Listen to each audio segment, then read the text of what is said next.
Recently मेरे दादाजी मुझसे बोले हमारी जिंदगी का सबसे बेस्ट समय हमारा बचपन होता है। ये बोलकर वो अपने डायपर में हगने लगे। तो मैंने इस बात पे थोड़ा गौर किया और मुझे पता चला कि यस, बचपन सच में बहुत रैंडम होता है। बचपन में एक बार साइकिल की चेन चढ़ाते समय मेरा हाथ आ गया तो मैं भाग के अपने अपाहिज दोस्त को भी ले आया कि उसके भी हाथ आ जाए।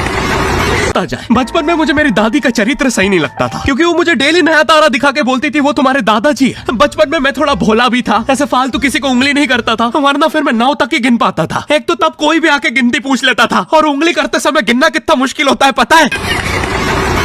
बचपन में मैं और मेरा भाई हमेशा WWE देख के लड़ते थे क्योंकि माँ बाप की चाहते लड़ने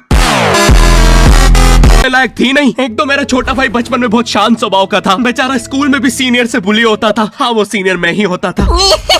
एक बार मुझसे बोलता भैया डॉक्टर बनना मेरा सपना है, तो मैंने उसे नीट की बुक्स ला दी तो अब वो उसका पूरा सपना बन गया। अब वो डॉक्टर गेम में भी बीमार ही बनता है और बवासीर पीछे होती है। चिंटू बुक्स नहीं पढ़ रहा है तू? एक बार बेचारा बिस्तर पे गिर के रोने लग गया तो सब बोलने लग गए कुछ नहीं हुआ, चींटी मर गई। मैं यहाँ सोच रहा हूँ फिर अभी तक हम चींटियों वाले बिस्तर पे क्यों सो रहे थे? हाँ, घर में सबकी पीठ पे ददोड़े हो रखे हैं। हाँ, ये नहीं गिरता तो हमें तो पता ही नहीं चलता बिस्तर पे चींटियां हैं। हम तो सोए जा रहे हैं चींटियों वाले बिस्तर पे। और स्कूल में जब भी ये छोटे भाई पैंट में हक देते हैं तो बड़े भाई को क्यों बुलाया जाता है? पता है कितनी घनघोर बेइज्जती होती है पूरी क्लास के सामने, और बुलाते भी इतने सस्पेंस है। वो देख के बड़े भाई का हगना निकल जाता है। ऐसे 2 छोटे बच्चे स्लो मोशन में भाग के आ रहे हैं। हाँ, वो उनकी नॉर्मल स्पीड है। मैं देखता हूँ मेरे भाई को क्राइम सीन से 2 पियून पकड़ के ले जा रहे हैं। उसे ब्राउन रंगे हाथों पकड़ लिया गया। मेरे भाई ने मुझसे जाते जाते कहा मुझे फंसाया जा रहा है। मुझे पता था इस लेंडे के पीछे की कहानी इतनी सिंपल नहीं हो सकती। कड़ी तहकीकात के बाद मुझे पता चला इस लेंडे के पीछे बड़े बड़े पॉलिटिशियंस, गैंग लीडर्स और माफिया इन्वॉल्व है। मेरा भाई सही कह रहा था, ये उसका लेंडा नहीं है। हैंड्स अप पीटी टीचर, तो वो लेंडा तुम्हारा था। तो तुम्हें पता चल ही गया, तुम मुझे कभी नहीं पकड़ सकते। रुको, भाग गया। जाने दो उसे बेटा, हमने पीटी टीचर के बड़े भाई को बुला लिया है वो लेंडा उठाने। कि तुम जितने दांत तकिए के नीचे रखोगे तुम्हें उतने ही रुपये मिलेंगे। तो मैंने दादी की 32 ही रख दी तो मुझे 32 रुपए मिले। वो 32 ही 7,000 की थी। जो मैं घर पे साली स्कैमर दांतों वाली परी चांदी का दांत ले जाके 1 रुपया देती है। दांतों से याद है बचपन में सब सूखा बॉर्नविटा खाते हैं क्योंकि दांत दूध के होते हैं। ठीक है, ये वाला जोक हटा दूंगा। बचपन में मुझे चुड़ैलों से बहुत डर लगता था। एक बार मुझे चुड़ैल के पैर के निशान दिखे तो मैं उल्टा भागा, पर फिर मैं चुड़ैल के ही घर में आ गया। हाँ, मैं पट्टी में भूल गया था उसके पैर उल्टे होते हैं। तो फिर मैंने सोचा इसका पीछे से सर फोड़ देता हूँ। सर फोड़ने गया तो वो उसका मुंह निकला। फिर से भूल गया कि साली चुड़ैलों के बाल भी मुंह पे होते। आदमी को पता चले तो चले कैसे? जब मैं छोटा था नींद में बिस्तर भी बहुत गीला करता था। मेरी मम्मी हमेशा गुस्सा करती थी कि सोने से पहले सुसु किया कर। अब उन्हें कैसे बताऊं, फिर गीले बिस्तर में मुझे नींद नहीं आती। बचपन में मुझे गुस्सा भी बहुत आता था तो मेरी मम्मी ने मुझे एक रेड स्टोन की अंगूठी पहना दी और सरप्राइजिंगली उससे मेरा गुस्सा इतनी जल्दी उतरने लग गया क्योंकि अब मैं जब अंगूठी पहन के लोगों को पीटता था तो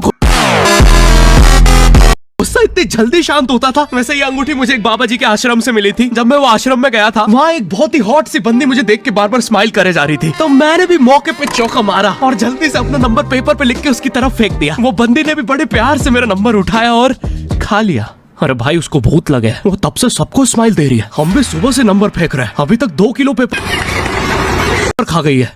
अब तुम्हें भी ऐसे रैंडम भूतों या स्ट्रेंजर्स पास नंबर ना फेंकना पड़े प्यार के लिए। इसमें हमेशा बोलती रहती थी कि बाहर जाके खेलो। अब बाहर मेरे मोहल्ले के बच्चे भाई वो ऐसे अजीब अजीब से गेम्स खेलते थे। कहीं ड्रैगन फ्लाई में रस्सी बांध के उसको पेट बना लिया है, कहीं नंगे भाग रहे टायर के पीछे लकड़ी मारते मारते। मेरी मम्मी को उन पे दया आ रही है कि बेचारे गरीब बच्चे किसी भी चीज से खेल लेते हैं, फिर हमारी कार पलट जाती है। हाँ, वो टायर हमारी कार का था।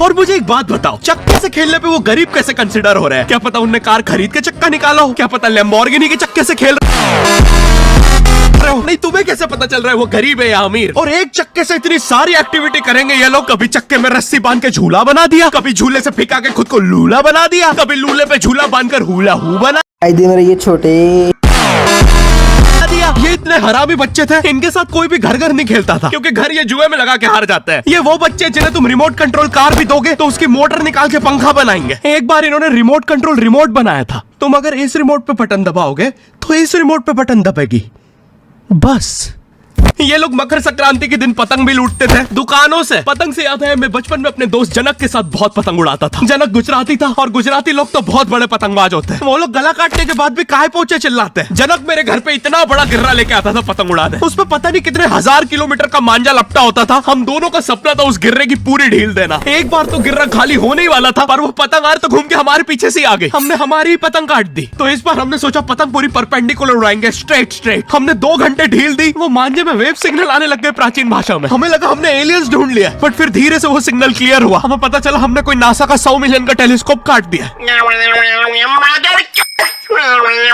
पतंग नीचे ले, टेलीस्कोप काट दिया।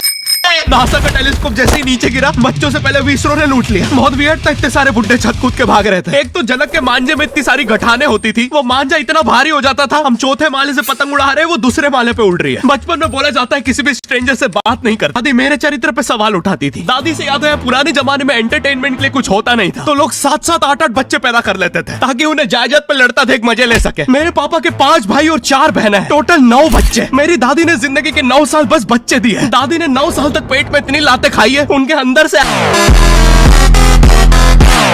एब्स आ गए थे। मेरी दादी लिटरली अंदर से टूट चुकी थी। उनका इतनी बार ऑपरेशन हो रखा है, उनको डॉक्टर ने टाकों की जगह चेन लगा दी थी। भाई आज के जमाने में तो इतने बच्चे कोई पैदा नहीं करता, उल्टा अबॉर्शन करवा लेते हैं। और यस मैं अबॉर्शन बोलूंगा क्योंकि मुझे जेल नहीं जाना। एक तो इंडिया में भी अबॉर्शन करवाना लीगल है लेकिन बच्चे का जेंडर जानना इलीगल है। मतलब तुम मार तो सकते हो लेकिन किसे मार रहे हो ये पता नहीं कर सकते। तो देखो अब रिस्क कितना बढ़ गया है। क्या पता अंदर शेर बैठा हो या कोई बड़ा गैंगस्टर, क्योंकि तुम्हें तो पता नहीं है तुम किसकी सुपारी दे रहे हो। क्या पता वो अंदर बंदे लेके बैठा हो। बचपन में सबके मम्मी पापा डराते हैं मस्ती मत करो वरना बोर्डिंग स्कूल भेज देंगे। और मुझे बोर्डिंग स्कूल से इसलिए डर नहीं लगता था कि मैं वहां जाके अपनी फैमिली से दूर हो जाऊंगा। मुझे बोर्डिंग स्कूल से इसलिए डर लगता था क्योंकि वहां पे वो बड़े दांतों वाला ईशान अवस्थी होता है। मैंने पहली बार जब तारे जमीन का ट्रेलर देखा था तो उसमें वो पागल बच्चे ने आतंक मचा रखा था। फिर मैंने मूवी का नाम पढ़ा तारे जमीन पे। मुझे लगा बिछाए होंगे इस पागल को पकड़ने के लिए, शॉक वॉक देना होगा तारों से। इसके तो दांत भी इतने बड़े हैं सारी तारे काट देता होगा। मुझे ट्रेलर देख के लगा कोई एक्शन मूवी है, आमिर खान जोकर बना हुआ है। मुझे लगा यही तारों का जाल बना के पकड़ेगा पागल को। हाँ ट्रेलर देख के तुम्हें क्या ही समझ में आएगा। एक शॉट में आमिर खान बोल रहा है आपके बच्चे को डिसलेक्सिया है, फिर अगले ही शॉट में जोकर बन के बड़ा मछलियाँ उड़ती क्यों नहीं। फिर मुझे लगा ये शायद अपने माँ बाप को बोल रहा था। और दया तो मुझे उस लंगड़े बच्चे पे आती है जिसके बगल में ईशान अवस्थी को बिठा दिया था। वो बेचारा उठ के भाग भी नहीं सकता। और मैंने तो सुना था बोर्डिंग स्कूल में बस नॉटी बच्चे जाते हैं, तो फिर इस बेचारे गाय से बच्चे को क्यों यहाँ भेज के रखा है। कोई ऐसा तो नहीं इसके पहले पैर थे और ये बहुत मस्ती करता था तो माँ बाप ने पैर तोड़ के इधर भेज।